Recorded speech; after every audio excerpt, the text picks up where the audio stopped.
El capítulo 9 de Esdras es uno de los puntos destacados de todo el libro. Nos invita a reflexionar sobre la misericordia de Dios, aún ante nuestros pecados, y por sobre las razones por las cuales los judíos fueron exiliados de su tierra.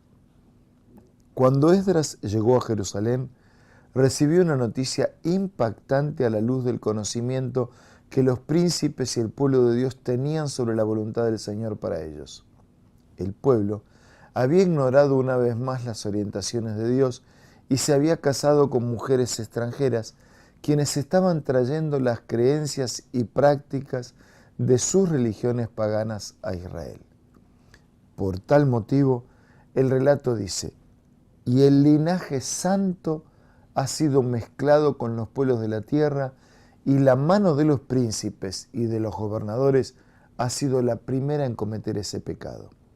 Notemos que no eran pocos los que transgredieron la orientación divina, además del hecho de que los líderes, los que deberían ser ejemplos, también estaban involucrados en el mismo pecado. Al saberlo, Esdras se arrancó cabellos de la cabeza y de la barba, rasgó sus vestidos y se sentó atónito. Esa era una tragedia demasiado grande para alguien que estudiaba las Escrituras y sabía cuáles eran las consecuencias de este pecado. Su primera reacción fue de asombro y de luto, ante lo cual dijo: y si me juntaron todos los que temían las palabras del Dios de Israel a causa de la prevaricación de los del cautiverio. A partir de ese momento, Esdras insistió para que el pueblo confesara sus pecados a Dios, se separara de los pueblos y de los pecados. A la hora del sacrificio de la tarde, estando de rodillas, él extendió las manos al cielo e imploró la misericordia de Dios.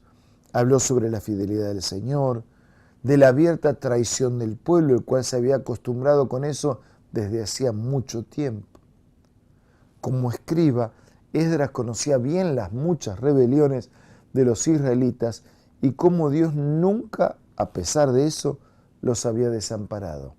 El versículo 10 muestra su preocupación. Ahora, ¿qué diremos, Dios nuestro, después de esto? Nosotros hemos dejado tus mandamientos.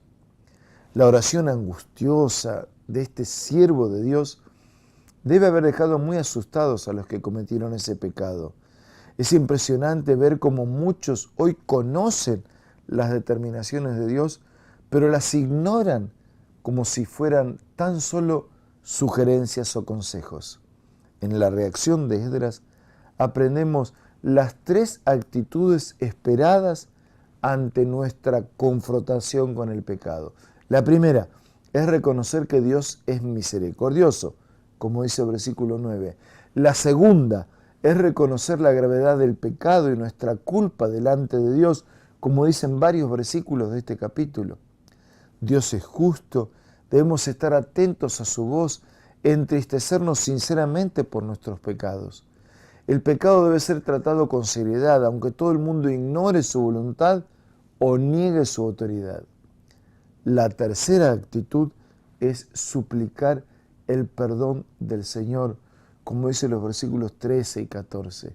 Debemos consagrarnos completamente a Dios y nunca dejar de considerar la Biblia como la guía de nuestra vida.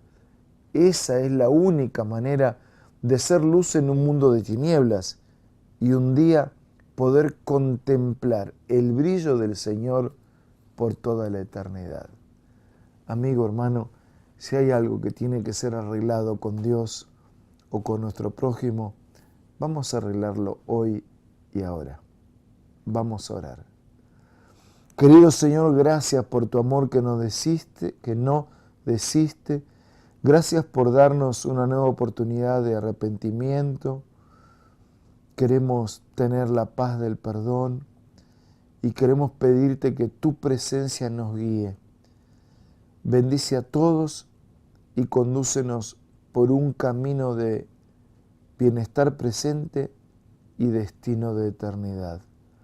Oramos y agradecemos en el nombre de Jesús. Amén. Muchas gracias Un abrazo, hasta mañana si Dios quiere.